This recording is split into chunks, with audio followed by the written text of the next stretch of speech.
Welcome to the Humorless Lot Podcast. This is episode 1, RSO&I. My logisticians are a humorless lot. They know if my campaign fails, they are the first ones I will slay. Attributed to Alexander the Great, 326 BC. Welcome to the Humorless Lot. We started in 2021 as a small group of logistics officers sharing our experiences, useful articles relevant to our MOS, and of course, memes. We have now grown into a small community of about 500 Marines and guests on Facebook. We expanded into teams, using that as a controlled repository for AARs and templates. And recently, to link in our off-Facebook brothers and sisters, we started a Discord server. This podcast is our next expansion. None of us are professional podcasters, so we appreciate your patience as we learn how to do this. But we hope this podcast will become a place to share experiences and insights through interviews and conversations, as if you're sitting with us, enjoying an adult beverage at the 29 Palms Oak Club. Often, when we read about battles throughout our history, they focus on shooting. But as a logistician, I've always asked, how did those that fought before us arrive at that point? What sorry staff officer was sitting in a tent somewhere, suffering through hours of OPTing, and planning to provide the creative solutions to support the final selection of options that determined the decisive action we now see in that movie or documentary? This is our opportunity to shed at least a little light on those actions, to help our future logisticians learn from our victories, and most importantly, our mistakes. To talk through different exercises and point out lessons that may or may not have made it into the AAR. Breathing life into the topics, discussions, and recommendations locked in repositories somewhere. Our mission is to connect Marine logisticians around the world, building meaningful relationships and enhancing our ability to fight, support, and win in any climb and in any place. Be a logistics apostle. The information, opinions, and recommendations presented in this podcast are for general information only. We do not represent the U.S. Marine Corps, the Department of Defense, or the U.S. government, and any reliance on the information provided in this podcast is done at your own risk. As the hosts of this podcast, we also understand the risk we are undertaking by expressing our opinions, but we do so for the betterment of our 0402 community. If you have any concerns about anything you hear, please contact the producer listed in the podcast description. We hope you enjoy the show, and that you'll look into our other community tools on Facebook, Discord, and Teams. Thanks for being here. Semper Fidelis. If people don't know what RSO&I stands for, then they're not really 0402 logistics officers. What's that? Then turn off the podcast. Yeah, you're obviously not interested if you don't know what an RSO&I is. You're going to be real bored. Oh, yeah, please. Just we'll have to move forward from here. Okay, so just a quick intro as to who we are. I am Kevin Wheeler. I'm a logistics officer. So I've been in since 2009. I served with 3-4, filled all the different logistics officer billets in there, including the safety officer, which is the most important MOS for a logistics officer in the Marine Corps. I was also an advisor. I spent time doing that in Afghanistan, running around with a bunch of Afghans. And then I went from there and did something kind of weird. Instead of going to a B billet, I went to another fleet tour and spent some time with Marine Wing Support Squadron 171, Iwakuni, Japan. Billets in there too for an 0402, 3 Alpha company commander, OPSO for way too long as a captain. I don't recommend that for anybody. It was an interesting experience working flying squadrons with all majors, and then Captain Wheeler sitting at a table trying to convince them to do stuff. It was great. From there, the Marine Corps sent me to Naval Postgraduate School. They looked at my transcript and saw that I had taken a calculus class in college and said, wow, we're definitely sending you to go do some mathy stuff. Went to MPS. I did operations research, did a lot of math, did not know what it was when I first showed up. Definitely the monitor for that kind of tricked me into it. It was great. Spent a couple months there. Marine Corps? Somebody else tricked you into this whole thing too. Seriously, I just keep falling down the stairs. Falling up the stairs. I'm not sure which one it is, but it's one of those two. Went to MPS. We were there for a couple months, and then the opportunity to go to Singapore popped up. And I looked at my wife and I was like, you want to go live in Singapore for 6 months? And she was like, yes, let's go back to Asia. So we bounced back to Singapore, spent some time there as an exchange student, came back, finished up MPS, and then I ended up on the joint staff in Suffolk, Virginia, not the National Capital Region. I know I didn't get to go hang out at the Pentagon, but I've been doing that for 3 years now down in Suffolk, doing futures and concepts. I can talk your ear off about what the future of the Joint Force looks like. I have fully drank the Joint Kool-Aid, and now I am headed to 3rd Marine Littoral Regiment. I don't know if anybody's heard of that. This new unit the Marine Corps has come up with. I'll be headed out there to the Pacific this summer, so super excited about that. Let's move on from me. That's enough of my talking. Scott, what about you? What's your background? Who are you? Logistics officer. Been in since 2007. Did a stint at the schoolhouse. From there, went to CLB 7. Was the platoon commander, company commander, and then captain OPSO. Awesome. For Desert Scimitar. From there, left there, went to 2-3 Island Warriors. Got to experience 2 UDPs out to Korea, Indonesia, Guam, Japan. It was awesome. I think, we could probably get on this further, but I think you don't know logistics until you've been out in NO, PACOM, AOR, just operating. It's a beast, especially for a brand new captain logo, right? And then from there, actually got out. So I'm the nasty reservist here, and went to the 4th Civil Affairs Group for about 6 months while I was getting my MBA at University of Florida. Go Gators! And then I got the opportunity to go ADOS to SOC Special Operations Command Central, the Theater Special Operations Command out in CENTCOM, and just continued to re-up there. Did that for about 3 years. I had the opportunity to go to every single country in the Middle East. I really get talk about drinking the Joint Kool-Aid when you really get to see how SOCOM maintains its competitive advantage against the other combatant commands. And then, the soft services do the same. It's just, you see a very business aspect to the way that the DoD runs, and same thing. Totally drank the Joint Kool-Aid there. And then left there, went to 23rd Marines Regiment to be the ITX planner. Another ITX, but this time with the reserve side. That's a whole nother. I know you active duty logos are like, you nasty reservists, you don't know how hard it is. Dude, it's probably my 7th ITX, and we got coming from 75 different HTCs, like civilians, bringing them in to one spot. It's gross, man. It's gross. And now I'm the 4 at 123. So, what's an HTC? Oh, sorry. Home Training Command. That's where the reservists go in to do their drilling. So there's a bunch all over the nation. Wouldn't even know it. Cool. Jess, you're up. All right. So started my career, logistician as well, started my career off at CLB 6, did 2 tours to Afghanistan, first as a truck platoon commander, then as the S4 OIC and safety officer and MMO. So I'll tell you what, I got the full experience. There's nothing better than telling people, please don't smoke within 30 feet of that tent all the time.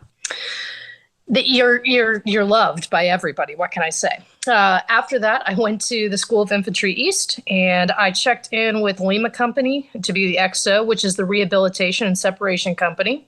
Highly recommend if you want to be able to get somebody out in 5 days. You learn all the ways.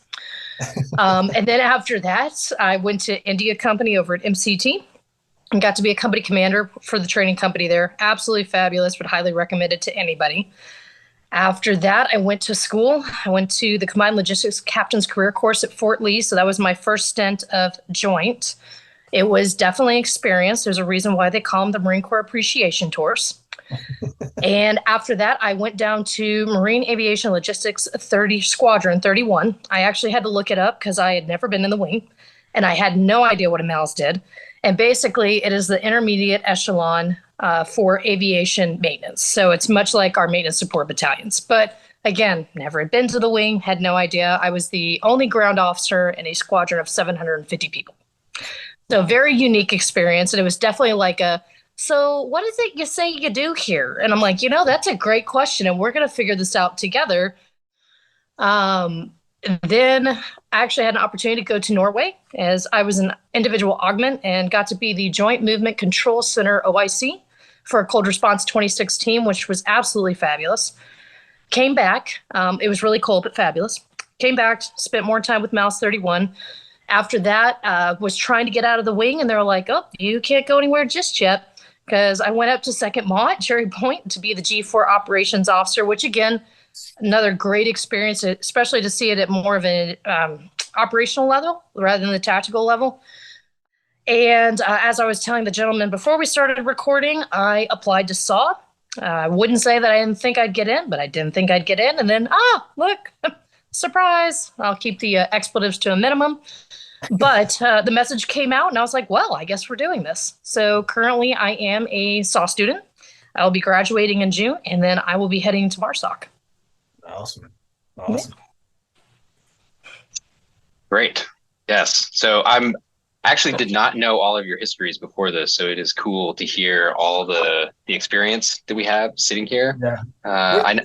Since I'm the 10-hit guy, where'd you meet Kevin, Jess? Actually, I know that we formally met when you came up for a it was a war game, the logistics war game, and you and I had very colorful things to say. Yeah, we won't say which war game it was. Let's not say which war game it was. That we had colorful things. We had some very solid opinions. When one of the objectives becomes your output for the war game, you probably didn't do the war game right. I'm just saying. Yeah. And probably. We wonder why logistics feels like it's behind when it needs to come up with a support structure to actually sustain the concepts that we were trying to go forward with. But yes, I think that's where we formally met in person, and then I think just through mutual connections over Facebook. Yeah. Amazing. Facebook connecting us. My first plug of the evening for the Humorless Lot, right? So this is kind of a, what is it? A sequel?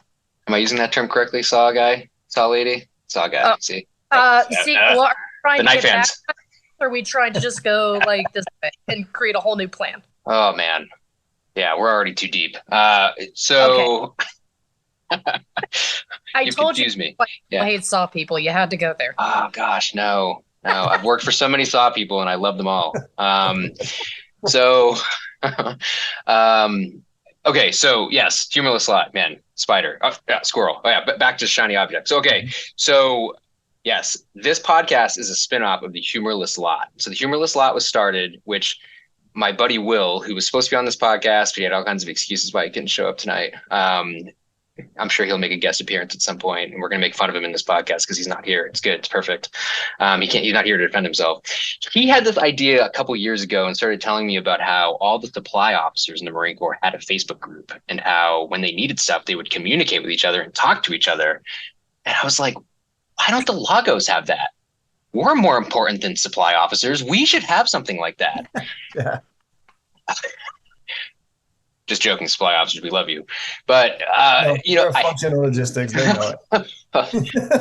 Try to keep this as apolitical as possible. So I had that idea, and I was like, man, we need to build this thing. So at this point, it started to spread, and we've got almost 500 people in that group now. Awesome. And it's cool. Like, it's a great opportunity to share logistics woes and questions, and it's brought in a bunch of people.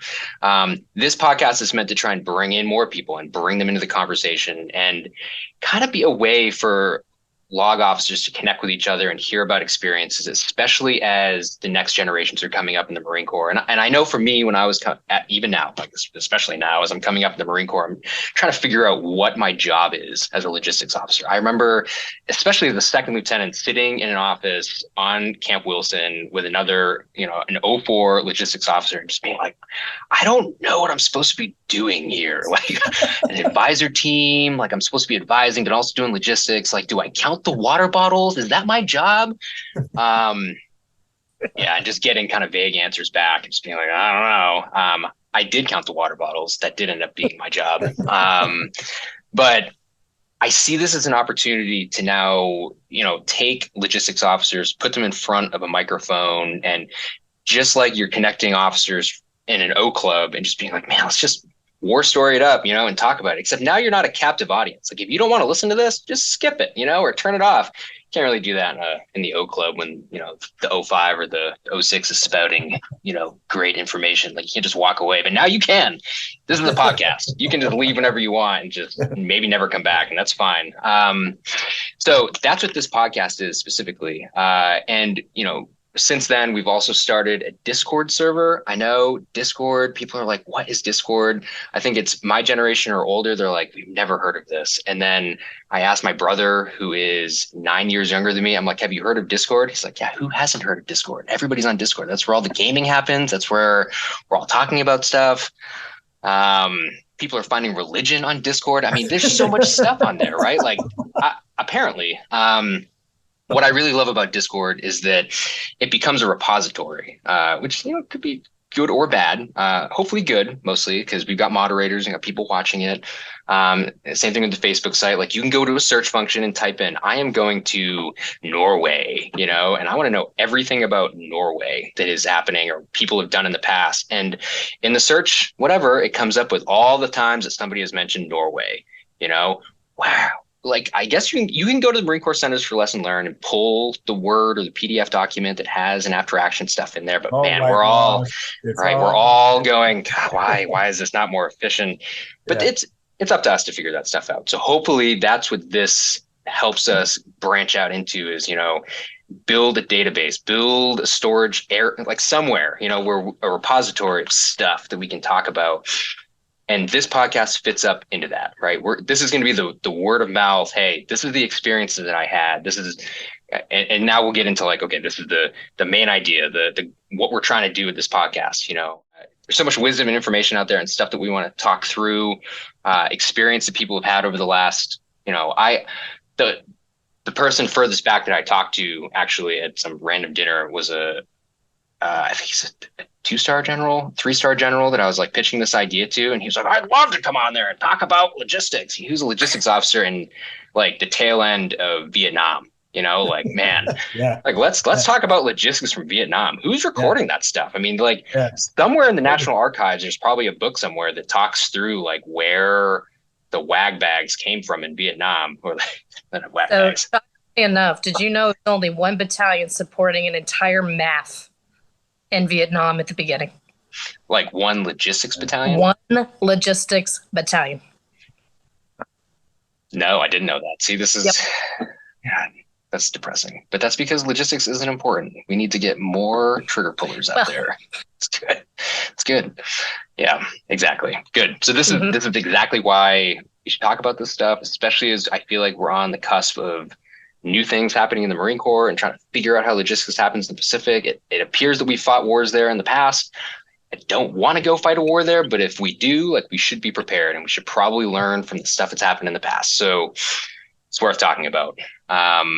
Okay, so I know you guys have seen this outline ahead of time. So the main idea of the podcast, is there anything that you're excited about in terms of what we could be talking about or what this podcast could become? I'll leave it to you guys so I can stop talking. Yeah, I think especially when you go, like I started off in a CLB, right? You're surrounded by logisticians, and there's a lot of great ideas, and you can bounce stuff off people. It's a different, for good or for bad, right? People will always say that being a CLB. I get the whole argument, but then I went to an infantry battalion, and man, I'll tell you, from being a captain, company commander, training Marines for Afghanistan. Company commander, captain was a hell of a lot different than I am now a staff officer, but I'm kind of a pseudo commander because HNS company commander is usually the worst one. No offense. No, I'm kidding. No, Jack. But like you're kind of a pseudo commander because nobody knows how to deal with these lieutenants. But you're also like super busy because my jobs have to take care of you. And then my jobs have to like make sure the battalion's running on time. So it was definitely for me to have one, for captains to have the humility to go, hey man, I could probably learn something from other people, because I didn't have that, I don't think, at certain times. That's good. For this just creates a venue for people to be humble safely, if that makes sense. It's the same thing with the Facebook group. My buddies in the Air Force, they all have the LRO Facebook group, and they all it's a way to like, hey, I don't know his answer, I don't want to ask anybody, let me kind of like zoom in here and see if there's, okay, this person looks like they might know what they're talking about, or they can listen to the podcast and go, hey, I can either reach out to them or hopefully glean some knowledge from it. And then the second part is, if those lieutenants at the wing, from what you guys described, I've never been there, but it's the same as infantry battalion, like just another person to like listen to log ideas, and at least, grow the community that way. So that's why I was excited about it. Jess, anything you're thinking? What kind of stuff are you looking forward to this podcast? So I would say the biggest thing I'm looking forward to is just community interest, and also making the community aware of where we're going in logistics. Because I will admit, before I came up to the mothership, aka Quantico, I really did not know what the community was doing to get after the FD 2030 and what was going on. I had an opportunity to actually speak to General Banta not too long ago, and I expressed my concerns about this. Like, it's great that we're doing all these things, but there's nothing that's being pushed to the community to tell me that it's being done. And so I don't have any faith or confidence that we're actually making something happen. Yeah. So I think this is an excellent venue for that, because not all of us are going to be in Quantico or want to be in Quantico. I did not just say that out loud. Actually, when Scott was talking, me and Kevin, when he mentioned the wing, both did a thumbs down. And I shouldn't have done that. But at the same time, it's a very unique opportunity and experience.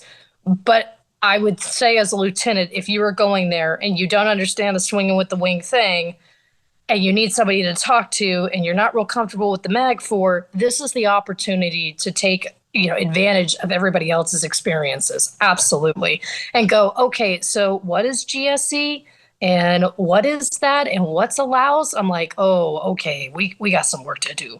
And that's okay. That's what we're here to do. So no, Kevin, I think it's great that you have decided to take this on. And I'm really happy that we met so we can all try to make this happen. I think it's great. Yeah, it's good stuff. Yeah, so two good things you guys made me think of. Yeah, we're gonna try not to compete with all the other podcasts that are out there for the Marine Corps, to expand our knowledge. Like, totally agree with everything you guys just said. That's exactly what we're trying to aim for here.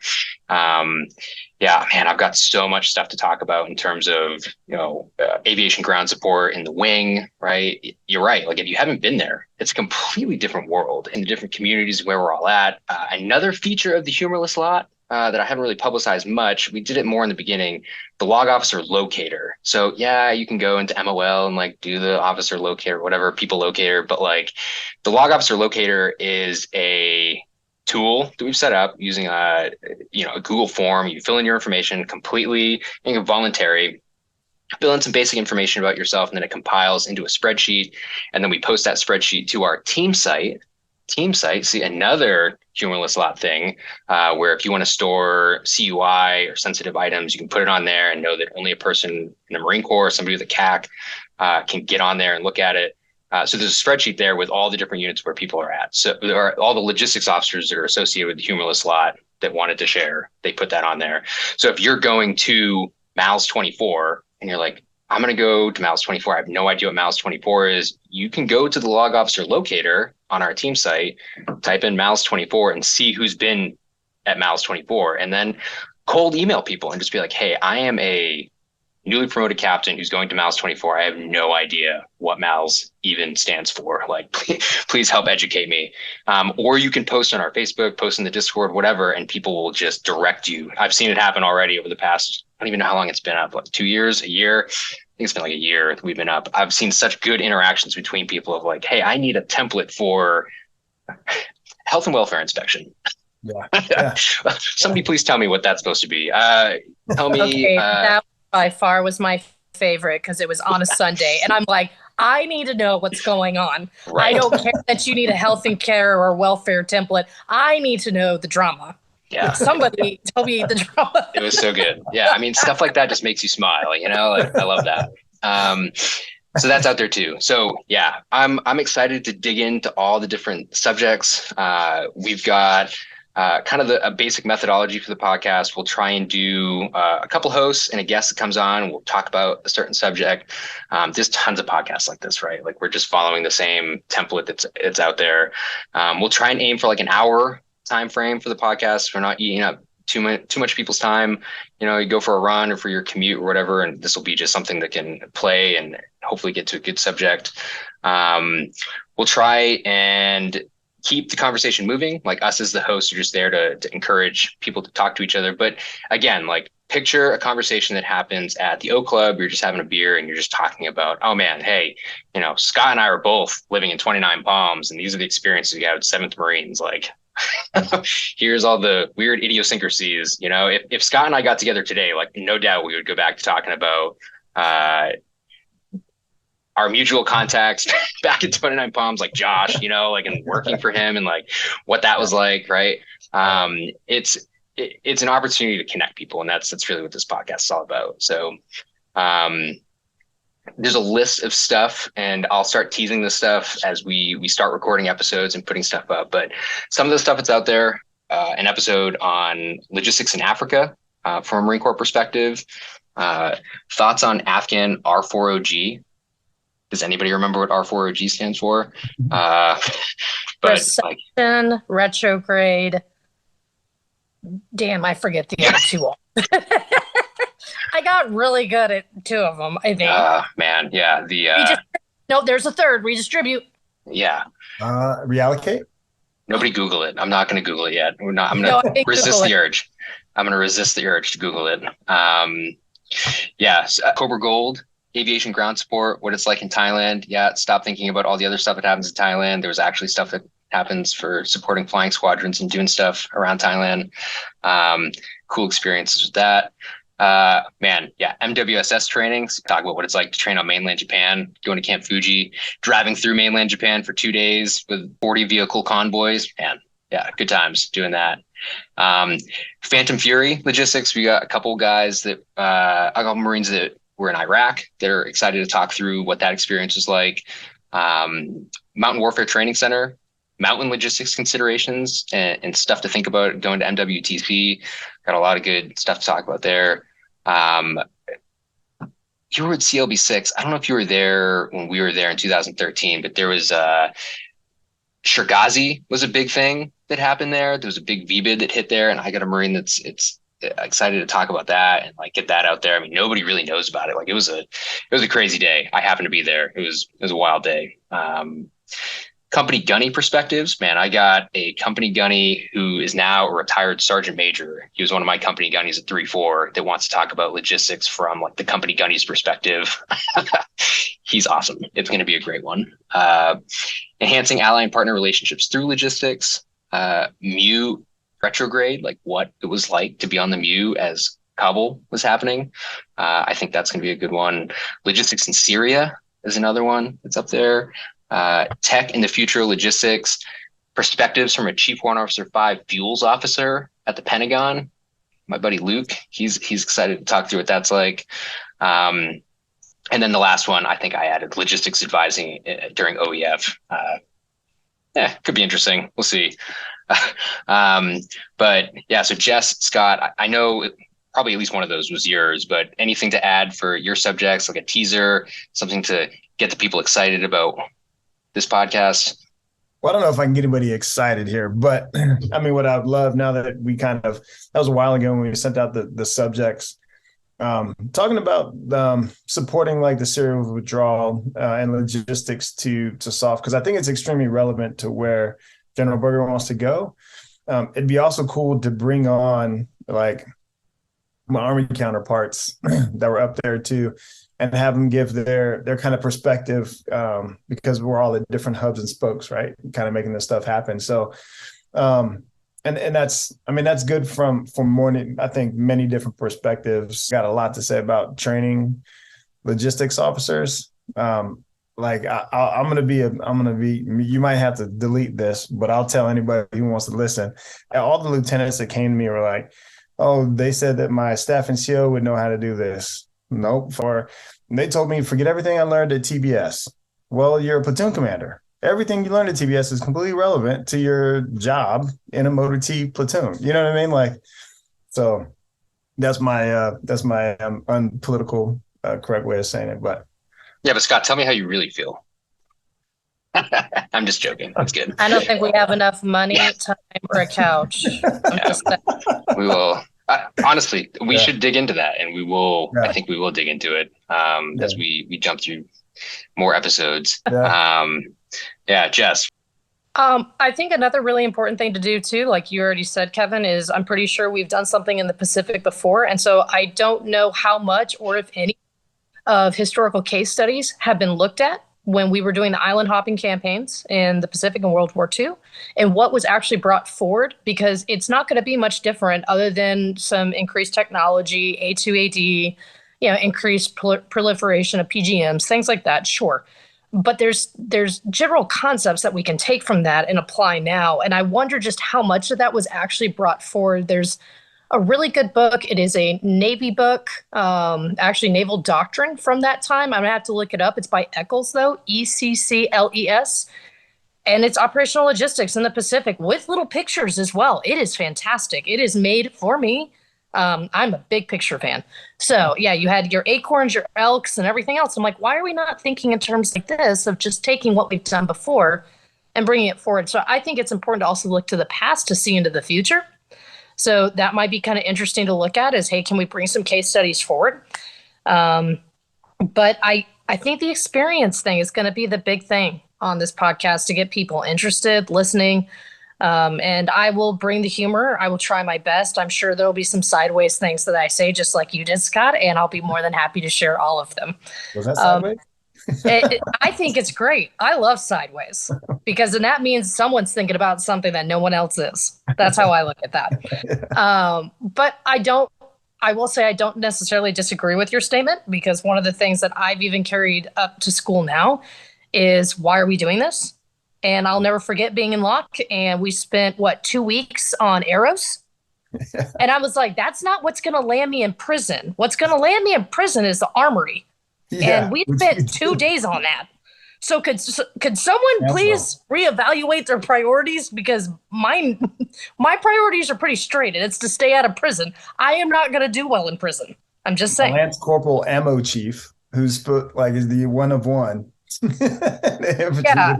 Oh, and then NCIS picked him up because he did something, and you're like, well, there went my one of one. I am now 0 of 1.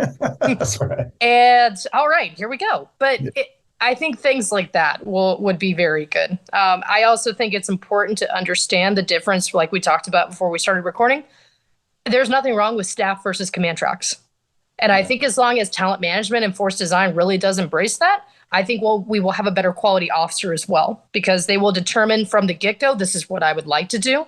Still be proficient in their MOS, but maybe we go ahead and put some more value into their training and their education. If they say, hey, I don't mind being a staff officer, and they're not penalized for it. Because how many times has your monitor asked, well, do you want command? Yeah. Who's going to say no? Yeah. So literally, I'm not going to name names, but when my battalion commander asked one of my buddies, he's like, hey, so do you want command? He's like, no, I don't want anything. He's like, okay, don't ever tell anybody outside of this room that you said that. And I think if talent management really is going to embrace that, I could see very good things coming out of that, because people could finally be honest with the Marine Corps and themselves. Yeah. And I think that much more contributing. Yeah. That's just me. But I'm going to get off this horse. And I'm just looking forward to being a part of this. I think it's great. And I don't think we do enough of it. So yeah. I think this is a really cool way from a grassroots level up to be able to do that and get people to, because we've all said it. Who wants to be a logistician? Here's my fourth choice. So it was my first, because I asked my SPC, I was like, hey, I'm thinking engineers. And he was like, and I was Merrill at the time. He's like, Merrill, you don't like the outdoors.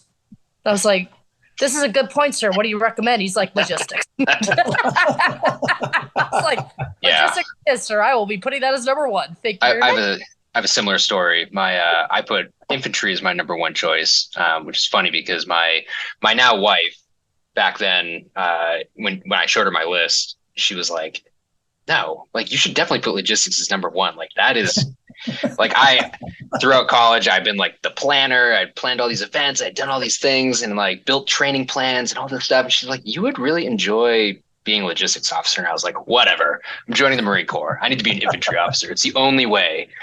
And so when I got logistics, I was like, God, no, I put it on my list. And my SPC looked at me and he was like, the first day you showed up to a billet, this was like week 2 of TBS, with a clipboard, it was like, I had you pegged for a logistics officer. I was like, no. With a clipboard, he's like, clipboard, I'm dude. ready to take count. Dude, it continues to be bad. I still carry a clipboard, but I'm a logistics officer. I can own it, right? Keeps my papers dry, right? So yeah, now as a logistics, the first day I showed up to Lock, I not to dial it back any, we'll keep it up, but like my first experience at Lock, where I met Scott, actually, Scott and I, he was there as one of like, I don't know what the teacher's assistants, TAs for, I don't know what we would call you. You were there. I was cleaning the desks and making sure that that everything was Windex down. Thanks. Dude, you were the salty first lieutenant is what you were. You were the salty first lieutenant. All us second lieutenants were like, well, Scott knows so much. Yeah, the first day that I sat there. Just like that. I could Windex like anybody. Dude, it was pretty impressive. But the first day I sat there and like they started doing estimate, here's how all this stuff was laid out and how they projected things and put stuff together. I was like, man, logistics, this is awesome. I really love this. I can't believe that I put this as number 4. So I've been drinking the Kool-Aid ever since. What you brought up about the Eccles book is really good. And there are books out there, obscure as they are, that talk about logistics.